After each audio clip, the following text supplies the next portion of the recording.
Hello বন্ধুরা, Bengal math ক্লাসে তোমাদের ওয়েলকাম। আমরা যে প্র্যাকটিস সিরিজটি স্টার্ট করেছি তার আজকে 11 নম্বর প্র্যাকটিস সেট আমরা করব। এই 11 নম্বর প্র্যাকটিস সেটে আবার আমরা 5খানা ম্যাথ নিয়ে এসেছি। তো আজকে এই 5খানা ম্যাথ আমরা করব, যেগুলো বিভিন্ন পরীক্ষায় কিন্তু রিপিটেশন হতেই থাকে। আমরা এই সিরিজে সেই ম্যাথগুলোই করছি। তাহলে চলো শুরু করা যাক আজকের ম্যাথ। তো প্রথম নাম্বার ম্যাথটি কি বলেছে আমরা একটু দেখে নিব। বলছে a man work for 4 days, A women for 6 days and a boy for 5 days to finish a certain work, and they receive altogether raise 660 as their wages. If their daily work be in the proportion 1/3:1/4:1/6 wages received by the boys was. তো একটি কাজের মধ্যে কি একজন man 4 দিন করে, একজন women 6 দিন করে এবং একজন বয় 5 দিন করে এবং কাজটি শেষ হয়ে যায় এবং তারা টোটাল 660 টাকা কিন্তু বেতন পায়। তাহলে যদি তাদের if the there daily work be in the proportion, তাদের যে ওয়ার্ক রেশিও, ঠিক আছে, সেটা হচ্ছে 1/3:1/4:1/6, তাহলে বয়েস বা ছেলেটি কত টাকা বেতন পাবে এটাই কিন্তু আমাদের এখানে চেয়েছে। তাহলে আমরা এই অঙ্কটা একদম ইজিলি কিন্তু করতে পারি। চলো তাহলে আমরা শুরু করি এই অঙ্কটি। তো দেখো এখানে আমরা একটা জিনিস জানি যে বেতন কিন্তু বা মজুরি তাদের যে এফিসিয়েন্সি তার উপরে কিন্তু ডিভাইডেড হয়, সেই রেশিওর উপরে ডিভাইডেড হয়। তো তাদের এফিসিয়েন্সি এই যে বলছে যে if there daily work be in the proportion 1/3:1/4:1/6, তো এই রেশিওটা কিন্তু তাদের টাকাটা ডিভাইডেড হবে, কিন্তু কদিন করে করে, এটা তো প্রতিদিনের, তাই না? তাহলে আমি এখানে লিখতে পারি যে এফি রেশিও ইকুয়ালস টু কত? আচ্ছা এখানে লিখে নেই ম্যান, তারপরে ওম্যান, তারপরে বয়েস। তো কত ছিল? 1/3:1/4:1/6। তাহলে এখানে একটা জিনিস দেখো যে ম্যান একদিনে করে 1/3 এফিসিয়েন্সি, ম্যান কদিন করে? 4 দিন। তাহলে আমরা এখানে কি করতে পারি যে 1/3 × 4 করতে পারি, 4 দিন, তাই না? একদিনে 1/3, তাহলে 4 দিনে × 4। সেম এখানে কিন্তু আমরা করতে পারি 1/4 × 6:1/6 × 5, তাই না? তাহলে এখানে কত দাঁড়ালো আমরা দেখে নিব। 4/3 এখানে আমরা কেটে দেই 2 আর 3, তাহলে 3/2 5/6। তাহলে এখানে যদি আমরা রেশিওটা, এখানে ফ্র্যাকশনটা যদি আমরা তুলে দেই, তাহলে ফ্র্যাকশনটা তুলে দিলে এখানে আমাদের কত হবে যে এখানে দেখো 3 2 6 এর এলসিএম কত? 6, তাই তো? তাহলে আমরা প্রথমটা হয়ে যাচ্ছে আমাদের, আমরা একবারেই করছি, তোমরা এটা বুঝে নেবে। যদি 6 দিয়ে আমরা ইন্টু করি, আচ্ছা করে দিচ্ছি, 4/3 × 6 3/2 × 6 5/6 × 6, তাই না? তাহলে এখানে আমরা 6 কেন নিলাম? কেন কি নিচের যে সংখ্যাগুলো আছে 3 2 আর 6 তাদের লসাগু বা এলসিএম আমরা নিলাম কিন্তু 6, আর ওই 6 দিয়ে কিন্তু সবগুলোকে মাল্টিপ্লাই করলাম, তাই না? তাহলে এটাকে যদি আমরা কাটি, তাহলে 2, এটাকে কাটলে কত? 3, আর এটাকে 6 তো কেটেই গেল, তাই না? তাহলে 8:9:5, 8:9:5 কিন্তু তাদের বেতনের রেশিও, তাই না? যে বেতন পাবে। তাহলে টোটাল ইউনিট কত? টোটাল ইউনিট একবারে লিখলাম 8 + 9 + 5, তাহলে কত হচ্ছে? 22, তাই তো? Total unit 22। তাহলে বয়েস কত পাবে? বয়েস তো এখানে পাচ্ছে কত? 5, তাই না? তাহলে বয়েস গেট 22 মিনস কত? এখানে বলেছে 660, তাহলে বয়েস পাচ্ছে 5 ইউনিট, তাহলে 5 মিনস ওয়াট। তাহলে 22 আর 66 যদি আমরা কাটি, তাহলে এখানে হয়ে যাচ্ছে 3, তাই না? তাহলে 0। তাহলে কত টাকা পাচ্ছে? এখানে আমি লিখে দিলাম, তাহলে বয়স পাচ্ছে 150 রুপিস। কত? 150 রুপিস। অ্যান্সার কত? 150। তাহলে অপশন নাম্বার ডি, একদম ইজি অঙ্ক, তাই না? শুধু মানে এখানে আমাদের যে রেশিওটা আছে এই রেশিওটাকে যদি আমরা প্রপারলি নিয়ে আসতে পারি, তাই না, তাহলেই কিন্তু আমাদের এটা ইজিলি হয়ে যাবে, তাই না? একদম ইজি অঙ্ক। তাহলে আমরা এবার আবার নেক্সট অঙ্কে চলে যাব। নেক্সট অঙ্কে কি বলেছে? A man it 100 grapes in 5 days, 5 দিনে কিন্তু 100টি আঙ্গুর ফল খায়, তাই তো। Each day he ate 6 more grapes than those he ate on the earlier day. How many grapes did he ate on the first day? মানে একজন মানুষ প্রতিদিন মানে টোটাল আর কি 5 দিনে 100টি আঙ্গুর ফল খায়, কিন্তু প্রথম দিন যে কয়েকটি খেয়েছিল তার থেকে পরের দিন 6টা বেশি খায়, ঠিক আছে। এরকম করে কিন্তু 5 দিন টোটালে 100টি গ্রাপস খেয়েছিল। তো বলছে যে প্রথম দিন সে কটি গ্রাপস খেয়েছিল, ঠিক আছে।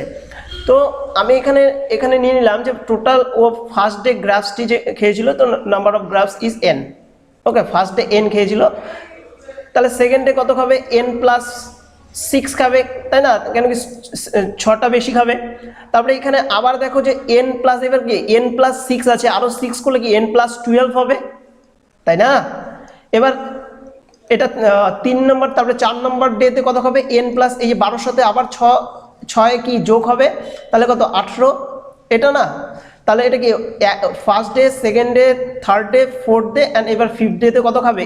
n প্লাস যদি 6 করি তাহলে 24, তাই না।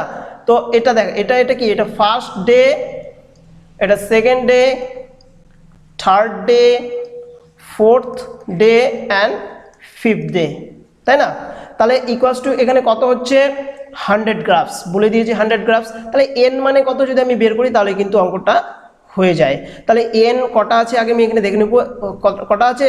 5টি n আছে। তাহলে 5n আমি একবারে লিখতে পারি, তাই না। 5n প্লাস, এখানে একটা জিনিস দেখো যে এখানে 6 + 12 যদি আমি যোগ করি তাহলে 18 আর 18 36 and 24 মিনস 60, তাই না। 60 ইকুয়ালস টু কত? 100। তাহলে 5n means 100 minus 60 equals to কত হচ্ছে? 40। তাহলে 5n মিনস 40, তাহলে 5 দিয়ে যদি আমি এটাকে কাটি তাহলে কত হচ্ছে? 8। তাহলে n ইকুয়ালস টু কত? 8। একদম ইজি অঙ্ক, তাই না। তাহলে আমাদের অ্যান্সার কত আসলো? যে ফার্স্ট ডে সে কত খায়? 8টি গ্রাপস, তাই না। তাহলে অপশন নাম্বার সি, একদম ইজি অঙ্ক, তাই না। তো আমরা নেক্সট অঙ্কে চলে যাব। তাহলে অঙ্কটি কি বলেছে? In school the ratio of boys and girls is 4:5. When 100 girls leave the school, the ratio becomes 6:7. How many boys are there in the school? একটি স্কুলে বয়েজ অ্যান্ড গার্লসের রেশিও হচ্ছে 4:5। যখন 100 জন গার্লস ওই স্কুল থেকে চলে যায় তখন রেশিও হয়ে যায় 6:7। তাহলে কতগুলো বয়েজ ওই স্কুলে আছে সেটা চেয়েছে, ঠিক আছে। তাহলে আমরা একদম ইজিলি অঙ্কটি করতে পারি। তাহলে আমরা দেখে নেব। তো boys is to girls ratio প্রেজেন্টে রয়েছে 4:5 এবং যাওয়ার পর তারপরে সেটি হয়ে যায় 6:7, তাই না। আচ্ছা, এই অঙ্কটিতে একটি জিনিস আমাদের লক্ষ্য করতে হবে, গার্লস কিন্তু চলে গেছে, তাই না। গার্লস চলে গেছে, কিন্তু 100 গার্লস চলে গেছে, কিন্তু বয়েজ কিন্তু যায়নি, তাই না। তো বয়েজ এখানে প্রথমে কত ইউনিট ছিল? 4 ইউনিট, এবং পরে কত ইউনিট হলো? 6 ইউনিট। তো এটা তো ঠিক না, কেন কি বয়েজ প্রথমে যত ইউনিট থাকবে লাস্টেও কিন্তু তত ইউনিটই থাকবে, কেন কি বয়েজ কিন্তু কোথাও যায়নি। তো এখানে আছে 4, এখানে আছে 6। তো এই দুটোকে আমাদের কি করতে হবে? ইকুয়াল করতে হবে। তো ইকুয়াল করতে গেলে 4 আর 6-এর আমরা এখানে এলসিএম নিব। 4 আর 6-এর এলসিএম কত? 12। তাহলে এই যে 4টাকেও আমাকে 12 বানাতে হবে, এই 6টাকেও 12 বানাতে হবে। তাহলে 4টাকে যদি আমি 12 বানাতে যাই তাহলে কত দিয়ে ইন্টু করতে হবে? 3 দিয়ে, তাই না। 4 ইন্টু 3 ইস টু, তাহলে এখানে 5 আছে, এখানে ইন্টু 3 করলে এখানেও কিন্তু ইন্টু 3 করতে হবে, তাই না। এটাকে যদি 12 বানাতে যাই তাহলে 6 × 2 হবে, তাহলে এটাকেও 2 দিয়ে মাল্টিপল হবে, তাই না। তাহলে মেন রেশিও আমরা কত পেলাম? এখানে 12:15 অ্যান্ড 12:14, তাই না। তাহলে প্রথমে বয়েজ ছিল 12 ইউনিট, এখনো কিন্তু রয়েছে কত? 12 ইউনিট। প্রথমে গার্লস ছিল 15 ইউনিট, এখনো হয়ে গেছে 14 ইউনিট। তাহলে কত ইউনিট গার্লস চলে গেছে? 1 ইউনিট গার্লস কি চলে গেছে, তাই না। এবং টোটাল ইউনিট কত? আমরা এখানে তো টোটাল বয়েজের ইউনিট কত? এখানে বয়েজের ইউনিট হচ্ছে 12 ইউনিট, তাই না। তাহলে এখানে আমরা ইজিলি বলতে পারি যে বয়েজ কতগুলো ছিল? বয়েজ ছিল, তাহলে 1 ইউনিট চলে গেছে গার্লস, তাই না? আর 1 ইউনিট মানে ওরা কত বলছে 100 গার্লস, 1 ইউনিট মানে 100 গার্লস, তাহলে 12 ইউনিট মানে কত? 12 মানে তো টোটাল বয়েজদের 12 রয়েছে, তাই না? তাহলে 1 ইউনিট মানে 100, তাহলে 12 ইউনিট মানে কত? তাহলে কত হলো আমাদের 1200, তাই না? 1200, তাহলে আমাদের অ্যান্সার হলো 1200। তাহলে 1200 বয়েজ কিন্তু সেখানে বা সেই স্কুলে রয়েছে। তাহলে এবার আমরা আবার নেক্সট অঙ্কে চলে যাব। নেক্সট অঙ্কে কি বলেছে আমরা একটু দেখে নেব। নেক্সট এটি আন্ডার রুটের অঙ্ক, তাই না? একদম ইজি অঙ্ক, এটা আমরা দেখে নেব। আচ্ছা, এখানে কত আছে? আন্ডার রুট 3 to 4, তাহলে এখানে যদি আমি 3 to 4 কে আমি ভেঙে দেই তাহলে কত দিয়ে হবে আমরা একটু দেখে নেব। 4 দিয়ে যদি দেই 8 1, তাই না?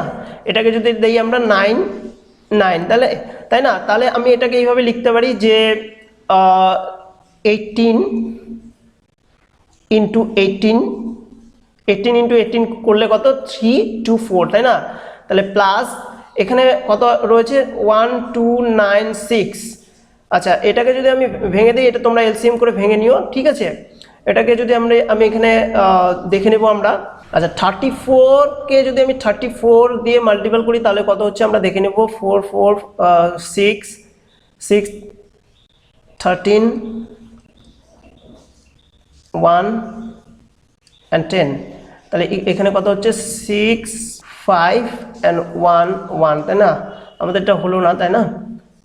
তাহলে 36 দিয়ে যদি আমি করি তাহলে 36 দিয়ে যদি মাল্টিপল করি 6 6 36 6 হাতে 3 3 6 18 আর 3 21, তাই না?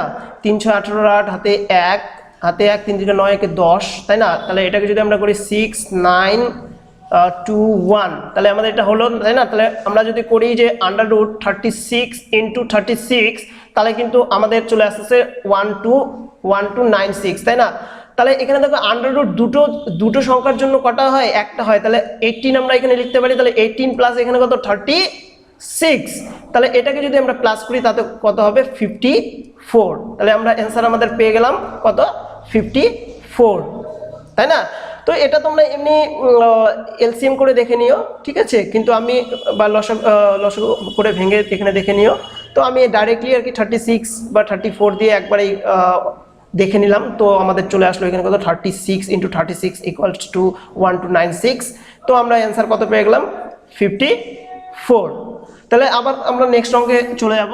নেক্সট অঙ্কে কি বলেছে? 6 men and 8 women can complete a work in 10 days, 26 men and 48 women can finish the same work in 2 days, 15 men and 20 women can do the same work in dash days।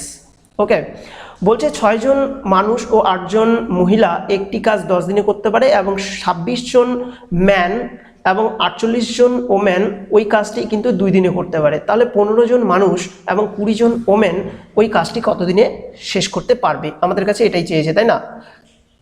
তো আমরা এই অঙ্কটিকে করব, একদম easy অঙ্ক। তাহলে 6 man plus 8 women রয়েছে, কাজটিকে করতে পারে 10 ডেসে, এবং 26 ম্যান প্লাস 48 ওমেন সেম কাজটিকে করতে পারে 2 ডেসে।